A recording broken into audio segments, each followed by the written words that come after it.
Bonjour, je suis William Bappo, le branhamiste le plus puissant de l'univers, le célèbre et redoutable branhamiste le plus puissant de l'univers, le grand expert en correction des fausses doctrines et enfin le spécialiste du sixième souffle. Ce matin, je voudrais que nous lisions dans 3 chapitres de la Bible. Je voudrais que nous lisions premièrement dans le livre de Luc 4, à partir du verset 20 à 21, d'Ésaïe 61, à partir du verset 1 à 2, et enfin de Malachie 4, à partir du verset 1. Alors, si nous sommes ensemble, nous allons lire rapidement dans le livre de Luc. Luc 4, oui, verset 16 à 21. Suivez attentivement la lecture de la parole. Il se rendit à Nazareth où il avait été élevé. Et selon sa coutume, il entra dans la synagogue le jour du sabbat. Il se leva pour faire la lecture. Et on lui remit le livre du prophète Ésaïe. L'ayant déroulé, il trouva l'endroit où il est écrit « L'Esprit du Seigneur est sur moi ». Parce qu'il m'a oint pour annoncer une bonne nouvelle aux pauvres. Il m'a envoyé pour guérir ceux qui ont le cœur brisé, pour proclamer aux captifs la délivrance et aux aveugles le recouvrement de la vue, pour envoyer libres les opprimés, pour publier une année de grâce du Seigneur. Ensuite, il roula le livre, le remit aux serviteurs et s'assit. Tous ceux qui se trouvaient dans la synagogue avaient les regards fixés sur lui. Alors il commença à leur dire « Aujourd'hui, cette parole de l'Écriture que vous venez d'entendre est accomplie. » Maintenant, lisons dans Ésaïe 61, versets 1 à 2. L'Esprit du Seigneur est sur moi, car l'Éternel m'a oint pour porter la bonne nouvelle aux malheureux. Il m'a envoyé pour guérir ceux qui ont le cœur brisé, pour proclamer aux captifs la liberté et aux prisonniers la délivrance, pour publier une année de grâce de l'Éternel et un jour de vengeance de notre Dieu, pour consoler tous les affligés. Maintenant, nous allons poursuivre avec le dernier chapitre dans le dernier livre de l'Ancien Testament, qui est justement celui de Malachie 4. Nous allons lire juste le verset 1. Malachie 4, verset 1.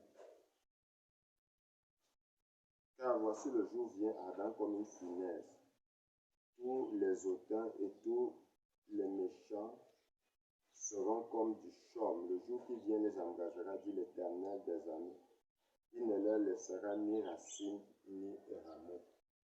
Que le grand maître de l'univers ajoute ainsi les bénédictions à la riche lecture de sa parole.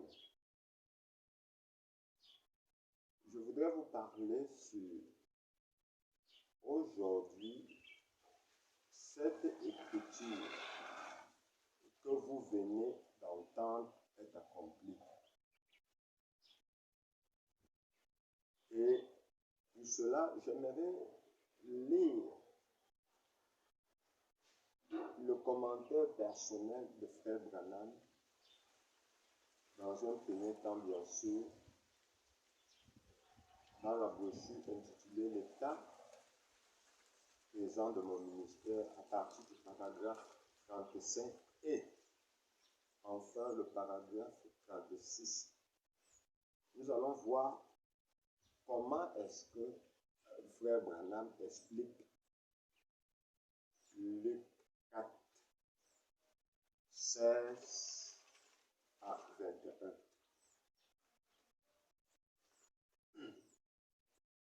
L'état présent de mon ministère, paragraphe 35. Maintenant, est-ce que vous croyez que les hommes et les femmes sont conduits par l'Esprit de Dieu pour faire ces choses? Vous voyez? Et Jésus était notre modèle. Si vous le voulez bien y prêter attention, je veux prenez avec moi Saint Luc, le chapitre 4, juste une minute. Et je veux vous montrer quelque chose de frappant. Et c'est seulement pour que nous n'ayons pas trop de références, mais pour que vous soyez capables de lire avec moi ici ce passage de l'Écriture pendant juste quelques instants. Commençons dans Saint Luc, le chapitre 4 et le verset 14. Maintenant, faites bien attention ici si vous voulez voir se passer quelque chose en parallèle avec ceci. Remarquez maintenant. Jésus, revêtu de la puissance de l'Esprit, retourna en Galilée. Jésus, revêtu de la puissance de l'Esprit, retourna en Galilée, et sa renommée se répandit dans tout le pays d'alentour. Il enseignait dans les synagogues et il y était glorifié par tous. Il se rendit à Nazareth où il avait été élevé, et selon sa coutume, il entra dans la synagogue le jour du sabbat. Il se leva pour faire la lecture et on lui remit le livre du prophète Ésaïe.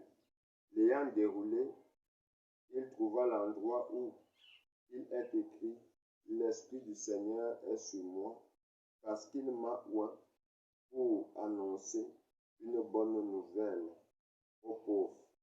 Il m'a envoyé pour guérir ceux qui ont le cœur brisé, pour proclamer aux captifs la délivrance et aux aveugles le recouvrement de la vue, pour envoyer libres les opprimés, pour publier une année de grâce du Seigneur.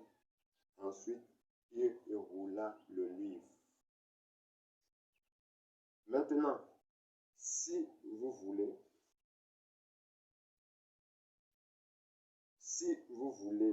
une différence pour cela, j'ai ici un instant. Je la trouverai peut-être dans les notes marginales ici. Si vous remarquez, vous le trouverez aussi dans Marc et à d'autres endroits. Mais, en tout cas, dans Ésaïe 61, 1 à 2. Maintenant, n'est-il pas étrange qu'il se soit arrêté exactement là et le verset suivant? Cela était ce qui s'appliquait à sa première venue. Et le deuxième verset suivant s'appliquait à sa seconde venue, au jugement. Et il s'est arrêté et a roulé le livre. Si quelqu'un de vous lit dans la Bible au fil, vous trouverez un renvoi en bas de page. Vous voyez, regardez le renvoi numéro 2. Un renvoi, voyez-vous, et vous y remarquerez une comparaison avec le message cité dans Ésaïe 61, 1 à 2. Un exemple où l'écriture ici, Jésus péchant devait annoncer l'année de grâce du Seigneur Et le verset suivant débute avec sa venue et son jugement. Voyez-vous, et vous voyez comment il s'est arrêté exactement là. Nous avons lu ici 3 portions des Écritures, ou bien 3 chapitres. Nous avons d'abord lu dans Marc, où il est relaté que Jésus se rendit dans une ville et il entra dans le temple.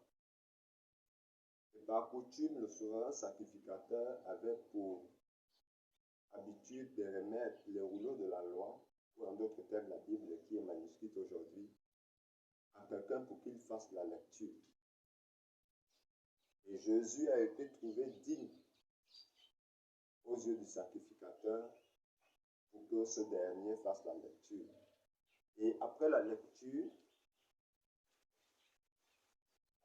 Jésus a lu dans Ésaïe 61, verset 1, où il est écrit « L'Esprit du Seigneur est sur moi, il m'a pour proclamer la délivrance, une année de grâce, etc. » Et quand il a fermé le rouleau, toute l'assemblée le regardait, il a dit « Aujourd'hui, cette écriture est accomplie. » Si je vous parle de cela,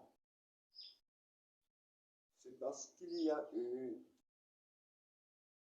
quelque chose en rapport avec ces versets au temps de la fin et plus particulièrement dans le glorieux ministère de l'humble homme de Dieu, Frère Branham. Parce que Frère Branham dit, si vous m'aimez bien, appelez-moi frère. Ne l'oubliez jamais. Alors, c'était à la convention de l'Association internationale des hommes d'affaires.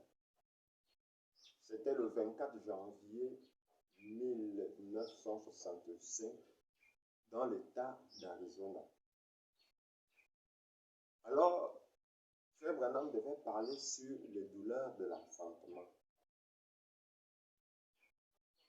Et ce jour, quelque chose de paradoxal s'est passé. Je vous rappelle que cette association internationale des hommes du plein évangile de l'État d'Arizona, les hommes d'affaires du plein évangile dans l'État d'Arizona, il y avait des invités spéciaux comme l'archevêque métropolitain catholique John S. Henley de l'Église catholique, était archevêque, qui était un invité de Marc et bien d'autres pasteurs à cette association. Alors, Frère Branham dit qu'il avait médité sur Jean 16, verset 21, qui dit « Quand une femme est enceinte, elle souffre des douleurs de l'enfantement et quand elle accouche, elle oublie toutes ces douleurs. » Alors, il a fini de méditer avec son ancienne Bible et quand il fallait venir apporter ce message, les douleurs de l'enfantement, à cette convention de l'Association internationale des hommes d'affaires du plein évangile de l'État d'Arizona, il a pris la Bible Scofield que sa femme Leda lui avait achetée à l'occasion de la fête de Noël comme cadeau. Et il est venu avec. Mais Frère Branham a donné ce passage et au moment de la lecture, il se retrouvait au chapitre 17. il lisait le verset 21 et cela ne donnait pas. Or, le Seigneur de gloire avait opéré un mystère ce jour-là. Alors, il demanda au frère Jack Moore. Et le frère Jack Moore lui confirma que c'est Jean 16, 21, ce verset qui parle des douleurs de l'enfantement. Et beaucoup de gens dans l'assemblée lui disent que c'était ce verset. Et d'autres lui ont dit même que la Bible a été mal imprimée. Alors, l'archevêque métropolitain, le révérend Jean S. Stanley, s'est levé avec sa torche pastorale,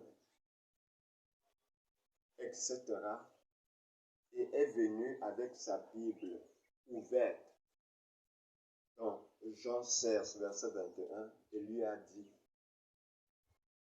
il y a quelque chose par rapport à cela. Lisez-le dans ma Bible. Alors, Frère Branham lut Jean 16, verset 21 dans la Bible de l'archevêque métropolitain, et il lui remit sa Bible. Frère Branham commença à prêcher sur les douleurs de l'enfantement. Je voudrais attirer votre attention avant que nous poursuivons ce message riche de bénédictions spirituelles et physiques, naturelles et même financières et même thérapeutiques, que pour annoncer l'année de grâce de délivrance, il a fallu que le souverain sacrificateur dans la Bible donne le livre ou le rouleau de la loi, la Bible, à Jésus. Et Jésus a lu une écriture qui se rapportait à lui, à sa première venue, à sa mission. Et il a dit, aujourd'hui, cette écriture que vous venez d'entendre est accomplie. C'était dans le temple. Et tout le monde était étonné. Il dit qu'il m'a oint pour libérer les captifs, pour proclamer un jour de délivrance, une année de jubilé. Les gens étaient stupéfaits, montrant ainsi qu'il accomplissait la première venue. Et quand Jésus lisait dans Ésaïe 61, vous remarquerez qu'il s'est arrêté. Il n'a pas, au verset 2, Jésus s'est arrêté. Parce que la partie qui concernait la venue du Seigneur et le jour de vengeance, qui est le jour du jugement, concernait la seconde venue, concernait Frère Branham, concernait Malachika. Voilà pourquoi ce qui s'est passé à Nazareth devait à nouveau se passer du côté d'Arizona. Et je vous rappelle que quand Jésus-Christ à sa seconde venue vient, il vient dans l'état de Tucson, dans l'Arizona. Alors il y a eu cette association pastorale des hommes d'affaires du plein évangile, et c'est comme ça que Frère Branham n'a pas pu retrouver ce passage. Et le souverain sacrificateur qui est aujourd'hui l'archevêque métropolitain de la ville de New York, parce qu'il était de New York, qui se rendait justement à cette association, c'était une invitation de la part des hommes d'affaires du plein évangile dans l'état d'Arizona à Tucson. Alors, s'est levé et lui a remis la Bible en disant, ceci n'arrive pas pour rien. Il y a quelque chose en rapport avec ceci. Lisez-le dans ma Bible. Et frère Branham a lu cette écriture qui concernait les douleurs de l'enfantement. Vous voyez? Et a apporté son sermon. Or, regardez bien que dans le message, les douleurs de l'enfantement, frère Branham est clair. Il parle premièrement de la naissance, de l'eau, du sang et de la vie. Et il montre dans un second temps qu'aujourd'hui, beaucoup de chrétiens sont des morts vivants parce qu'ils n'ont pas la vie. Quand on leur tape, il n'y a pas d'émotion, il n'y a pas de cri. Et frère Branham a parlé de l'eau par la justification. Il a parlé du sang par la sanctification et la vie par le baptême du Saint-Esprit. Il a même illustré cela avec un exemple. Il a dit, le simple fait que vous trouvez un verre sale, vous n'allez pas quelque part dans la poubelle. Vous n'allez pas prendre de l'eau propre et y mettre et en boire. Non. La première des choses que vous ferez, c'est de nettoyer le verre. Or, le simple verre, hein, que vous le prenez déjà, c'est déjà ça la repentance. Vous voyez un peu?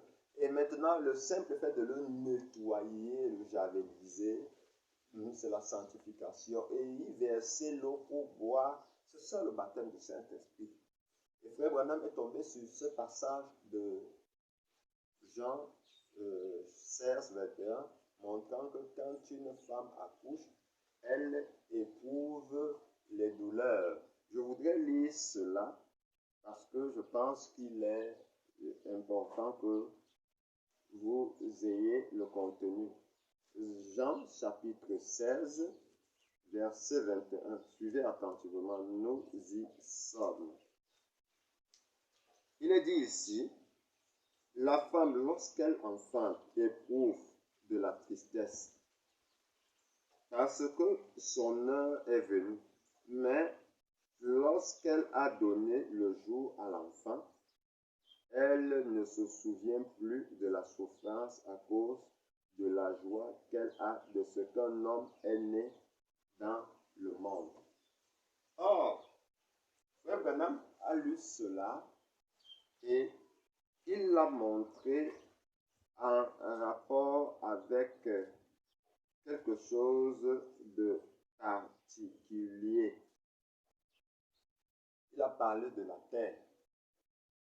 Il a dit, lors de la Première Guerre mondiale, il y a eu des gaz toxiques, il y a eu des armes, ainsi de suite. Et cela a décimé, a détruit le sol. Il y a encore eu une seconde guerre avec des armes encore plus puissantes que les premières, qui ont encore rendu la croûte encore faible. Et il a montré que la Terre ne peut plus supporter une troisième guerre mondiale.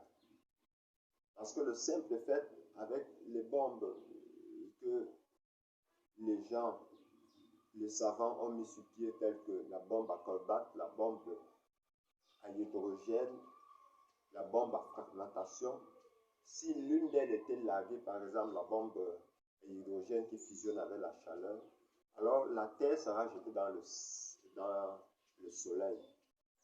Parce qu'elle va totalement disparaître. Vous verrez que ce message avait attrait au jugement. Le message de frère Branham ce jour-là était un message de jugement. Et frère Branham parlait sur la terre. Permettez un peu, si je me retrouve ici dans le message. Aujourd'hui, cette écriture est accomplie. Je pourrais, si le Seigneur le permet, vous le lire. Ou déjà même, je vais un peu regarder, permettez bien aimé, que le lisent même sur la brochure Les douleurs de l'enfantement.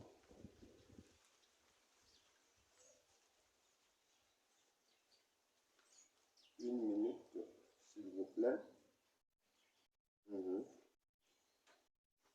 Je suis ici à Les douleurs. Aujourd'hui, cette écriture est accomplie. Je pense qu'il est préférable que je le lise ici.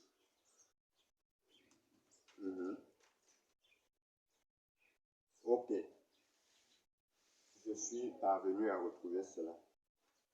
Ici, au paragraphe 27 du message aujourd'hui, cette écriture est accomplie.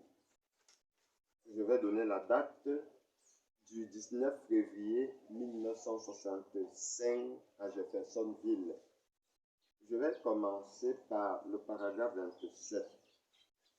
Alors, le dimanche après-midi, quand je me suis levé pour parler, j'allais prendre mon texte sur les douleurs de l'enfantement. Le passage où Jésus a dit, et comme une femme qui enfante, elle éprouve les douleurs de l'enfantement. Et alors, j'allais me servir de ça pour parler au sujet des douleurs de l'enfantement, disant que le monde actuel est dans les douleurs de l'enfantement.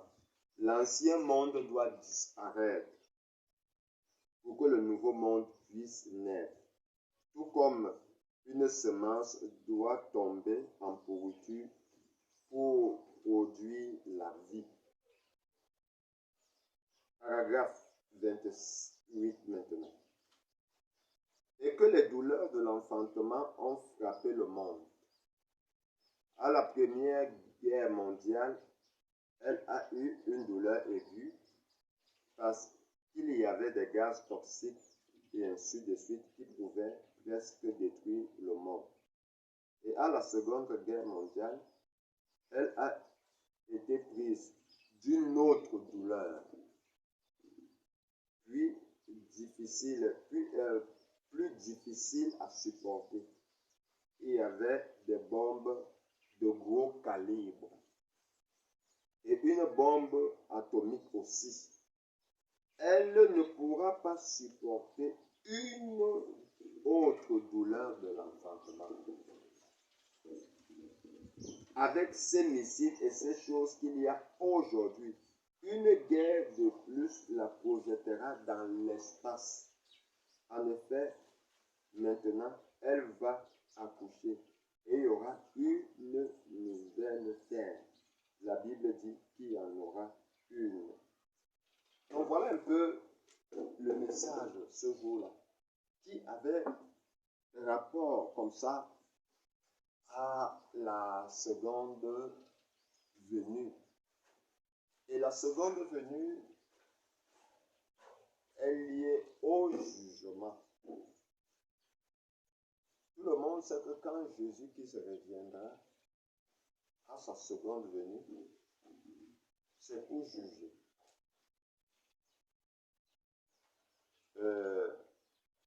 La Vierge folle, celle qui a manqué d'huile dans sa lampe, les 144 000 de la terre. Ça, c'est le mystère du 6e sceau. Parce que le 6e sceau ici, c'est le jugement. Et vous verrez que sur le 6e sceau, Jésus-Christ vient. Or, ici, c'est pour accomplir le jugement, parce que le jugement, c'est la venue du Christ. Vous voyez un peu? Pour détruire la terre. Et justement, le message qu'il a apporté ce jour à la Convention internationale des hommes d'affaires du plein évangile avait trait au jugement.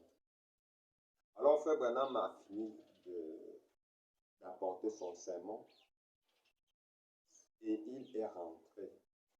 En route maintenant, les enfants réclamaient un sandwich et il s'est arrêté pour leur donner quelque chose à manger dans un restaurant de la place. Et il y a eu Meda qui disait, oh Bill, a dit que c'est moi qui t'ai qui t'a donné cette Bible? Il fallait voir comment les regards étaient sur moi et tout. Le frère Bill, lui, a dit, il n'y a rien, chéri. Et les enfants se sont mis à feuilleter un peu la Bible en question. Et frère Branham l'a pris et il a examiné la chose. Il a examiné la chose et qu'est-ce qui s'est passé? Je suis là. Alors, il a examiné la chose et la Bible était l'une des Bibles les plus parfaites. Le verset 16 était collé au verset, c'est-à-dire la page 16 en bas de page était collée à la page 17. Et comme c'était une Bible neuve, alors quand on ouvrait, on tombait sur la page 17, mais il fallait décoller. Et pendant que frère Branham comprit que la Bible n'avait pas de souci, c'était juste qu'elle était neuve. Et alors il suivit quelque chose qui lui dit,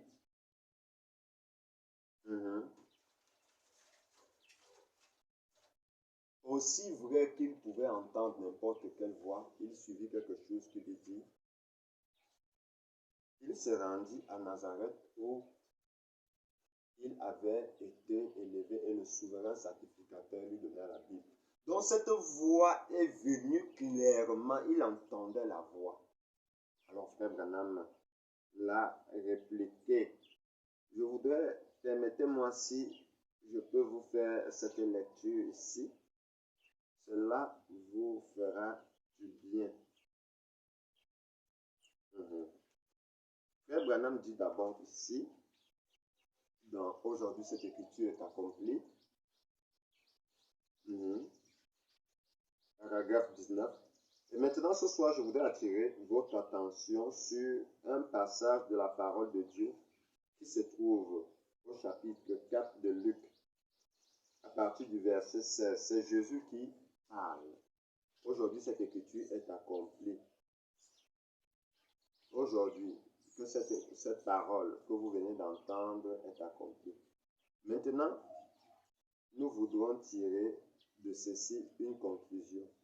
Montrer combien la parole de Dieu est dynamique. Or, nous pouvons tous y arriver à comprendre la mécanique, mais il faut la dynamique pour la faire agir. Frère Branham dit, ici au paragraphe 24 et 25, du message, aujourd'hui cette écriture est accomplie. Et ce passage de l'écriture qui m'a amené à poser les yeux, c'est quelque chose qui est arrivé tout dernièrement à Phoenix en Arizona. C'était le dernier jour de service où je devais parler à la Convention internationale des hommes d'affaires du plein évangile.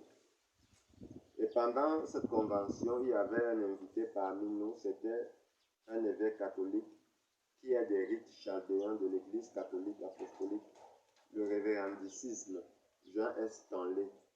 Il est archevêque métropolitain des États-Unis dans l'Église catholique. Ceci en fait sa carte et son adresse.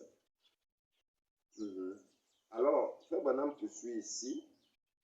Aujourd'hui, cette écriture est accomplie toujours.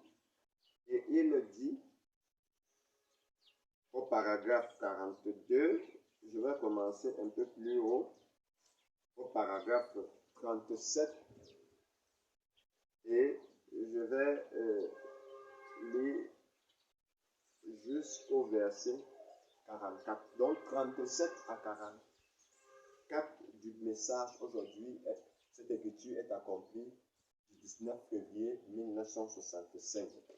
Suivons attentivement la lecture de la parole. 35 paragraphes. Après que j'ai eu terminé, il s'est levé, après que je suis parti, et il a dit, il y a quelque chose qui devra arriver. Je peux même commencer plus haut, parce que pour vous permettre d'avoir un peu le contenu, Ici au paragraphe 34 jusqu'à 44, je vais même lire jusqu'à 45, du message aujourd'hui cette écriture est accomplie. Frère Branham me dit, et frère Jack Moore de Chèvreport en Louisiane, un de mes amis intimes, il était assis là. J'ai dit, frère Jack, ça se trouve bien dans Jean 16, n'est-ce pas? Il a dit, oui. Et ce prêtre catholique s'est levé de son siège sur l'estrade où une centaine de membres du clergé étaient assis. Il s'est approché pour venir auprès de moi avec toutes ses soutanes, ses robes, ses croix et tout. Il est venu tout près de moi et il a dit, mon fils, reste calme. Dieu se prépare à faire quelque chose. Je me suis dit, un évêque catholique qui me dit ça, il a dit, lis-le dans mon livre. Et j'ai lu le passage de l'écriture dans son livre. J'ai pris mon texte et j'ai continué. J'ai prêché mon sermon. Après, quand j'ai eu terminé, il s'est levé après que je suis parti et il a dit, il y a une chose qui devra arriver après ça. Ou bien l'Église devra sortir du gâchis dans lequel elle se trouve, ou bien c'est nous qui devons sortir du gâchis dans lequel l'Église se trouve. Donc, de deux choses l'une. J'étais en route pour rentrer, je retournais à Tucson. Ce soir-là, les enfants réclamaient un sandwich. Alors, je me suis arrêté à un petit kiosque pour acheter un sandwich. Et ma femme m'a dit, Bill, je n'ai jamais été aussi mal à l'aise de toute ma vie de te voir debout là à chercher partout dans cette Bible. Elle a dit, tu n'étais pas mal à l'aise, toi. J'ai dit, non. J'ai dit, je savais que ça se trouvait là dedans quelque part. Il n'avait pas inséré cette page et tout. C'est une faute d'impression. Et elle a dit, de penser que c'est moi qui t'ai acheté cette Bible. On aurait dit que tous les yeux étaient fixés sur moi là-bas. Et j'ai dit, eh bien, ce n'est pas de ta faute, c'est une faute d'impression. Et dans cette Bible, j'ai dit, ils n'ont pas inséré cette page-là, c'est tout. Eh bien, je me suis mis à l'examiner de nouveau. Elle était tout ce qu'il y a de plus parfait. Mais le chapitre 16 se termine. Il y a une partie qui s'arrête à environ 762 cm du bas et de l'autre. Le chapitre 17, de l'autre côté, fait la même chose. Et comme c'était une Bible neuve, ces deux passages étaient parfaitement collés ensemble. Et je lisais dans le chapitre 17 au lieu du chapitre 16. Bon, j'ai dit, tout ça, c'est bien. Il y a une raison à ça. Paragraphe 43. Et aussi clair que vous pourriez entendre n'importe quelle voix, une voix m'est venue et a dit, il se rendit à Nazareth, là où il avait été élevé, et il entra dans la synagogue selon sa coutume. Et le prêtre lui remit les Écritures pour qu'il fasse la lecture. Et il lut Ésaïe 61. Après avoir lu les Écritures, il s'assit, il remit au prêtre la Bible, le livre, et il s'assit. Et toute l'assemblée avait les regards fixés sur lui, et des paroles précieuses sortaient de sa bouche, Et il dit, aujourd'hui, cette écriture est accomplie. Aujourd'hui, cette écriture est accomplie. Et comme l'écriture est précise, si vous remarquez bien ici, c'est le passage d'Ésaïe 61, 1 à 2 que notre Seigneur lisait. Ésaïe 61, 1 à 2. Mais au milieu du verset 2 d'Ésaïe 61, il s'est arrêté. Le passage où il est dit « L'Esprit du Seigneur est sur moi pour publier une année de grâce ». Puis il s'est arrêté où l'autre partie d'exercer le jugement ne s'appliquait pas à sa première venue, mais à sa seconde venue. Vous voyez, ça ne s'appliquait pas là. Vraiment, les Écritures ne font jamais d'erreur. Elles sont toujours parfaites. Jésus s'est arrêté exactement là où l'Écriture s'arrêtait. Parce que c'était exactement ce qui devait être confirmé à son époque. Alors, pendant cette première venue, à sa seconde venue, il exercera un jugement sur la terre, mais pas à cette époque-là. Il devait publier une année de grâce. Frère Branham dit ici au paragraphe 45 du message.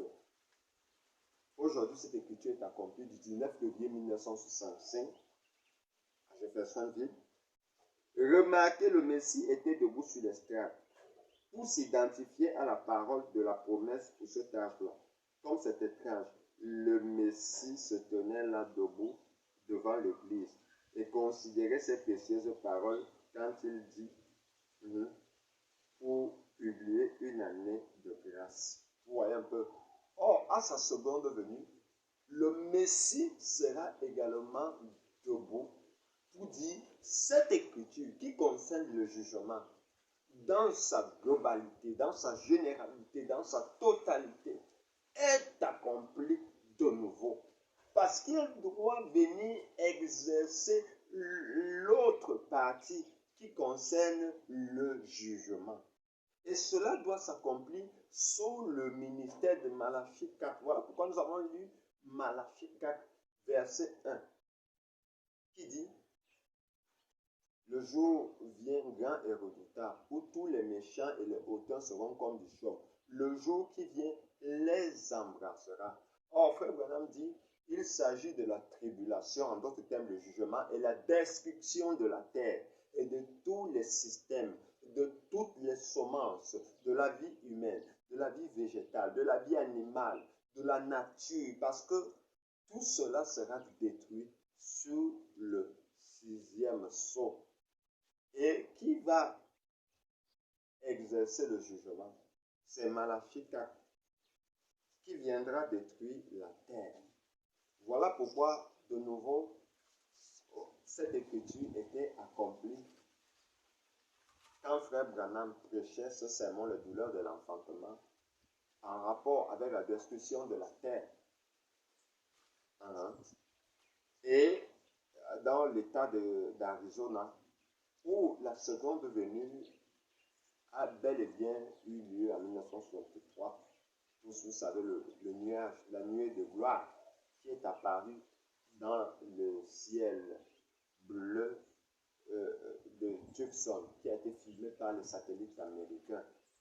Alors, je voudrais un peu qu'on parle un peu de l'année de grâce avant d'entrer un peu plus profondément dans le jugement. L'année de grâce ici, écoutons un peu Frère Branham, parce que j'aime quand il parle.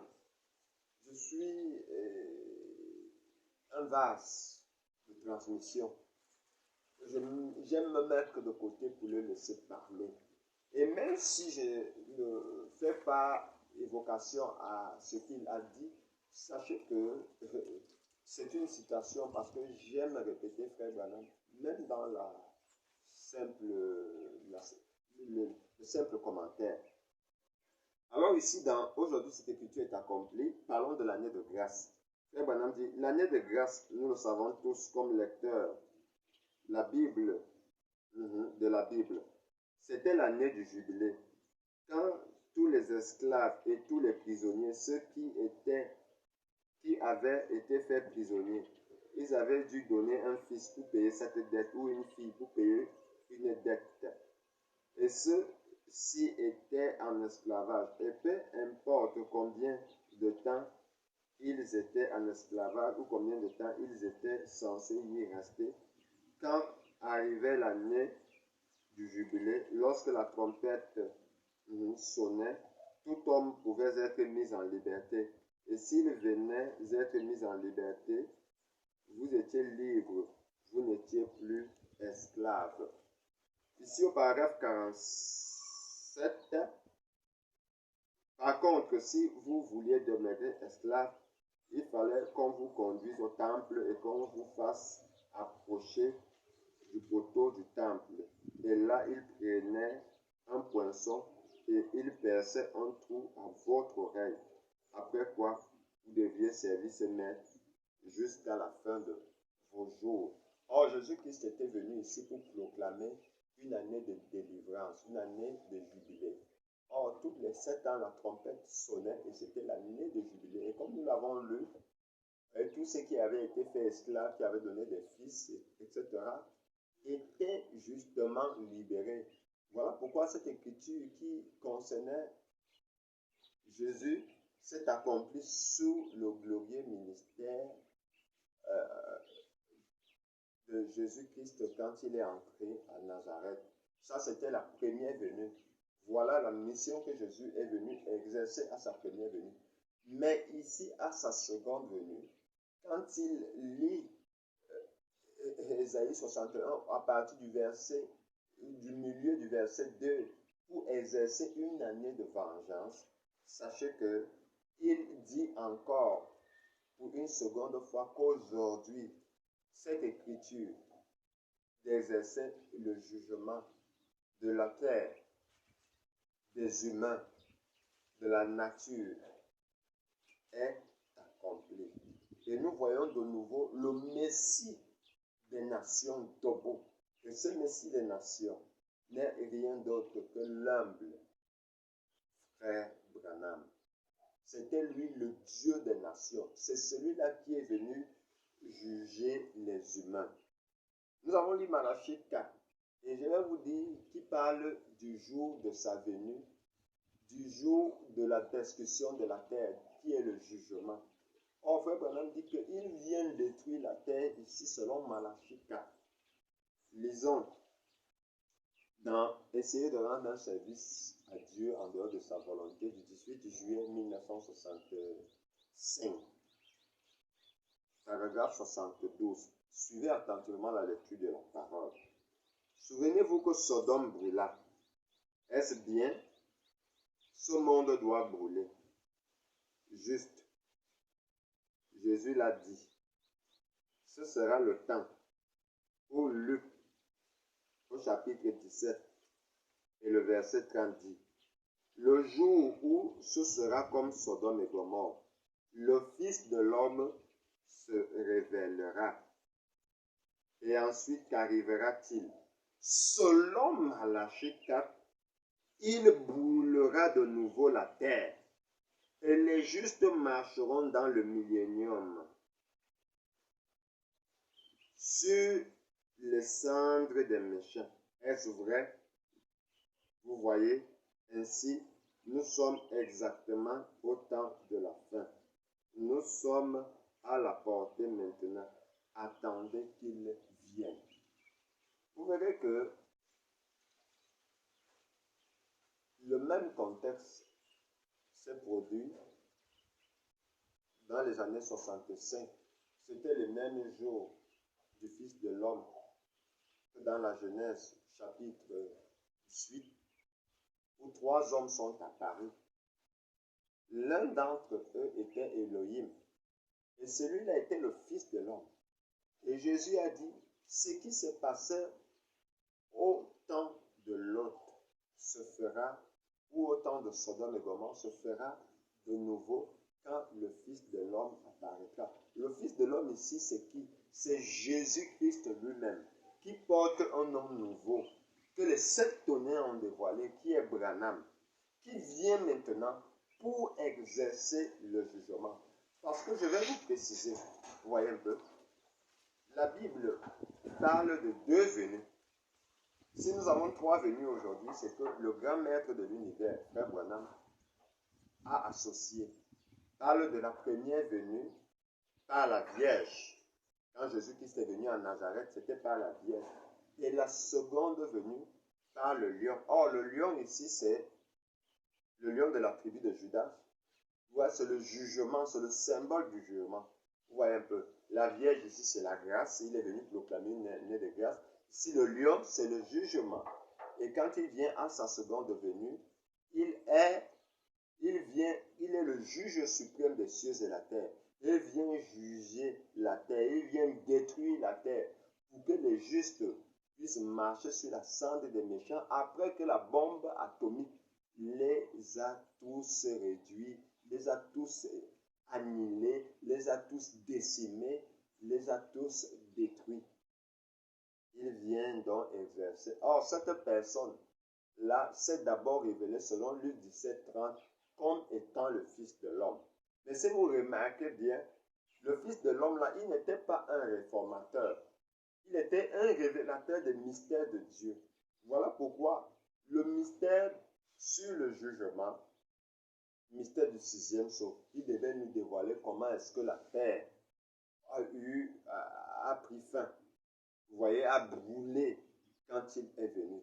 Je vous rappelle que le septième sceau, Frère Branham, dans le message, le septième sceau, paragraphe 392, si je ne me trompe pas, il dit la venue du Seigneur au moment de la destruction de la terre.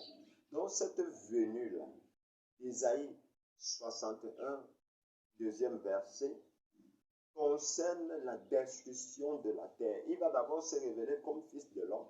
Et pour montrer aux humains qu'il est Fils de l'homme, il va tourner de nouveau le dos à l'assistance et discerner les pensées. Parce que dans le message aujourd'hui, cette écriture est accomplie.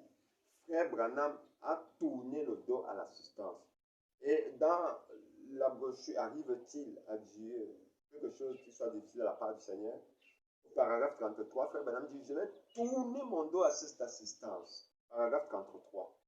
Pour vous montrer que le même Dieu qui tourna le dos à Sarah est ici. Il ne s'agit pas de votre frère, qui est Frère Branham, mais il s'agit de votre Seigneur, le Saint-Esprit. Donc notre Seigneur ici, le Saint-Esprit, c'est une personne et c'est le prophète de l'heure. Il doit se révéler comme prophète, le Fils de l'homme. Ici, c'est après les anges de l'Église, où il se révèle comme Fils de l'homme. Vous voyez, il vient pour juger la terre. Alors, cette révélation donne également avec la septième prophétie qui met un terme à l'âge de l'Église de la Odyssée et qui est la destruction des États-Unis d'Amérique et du monde entier.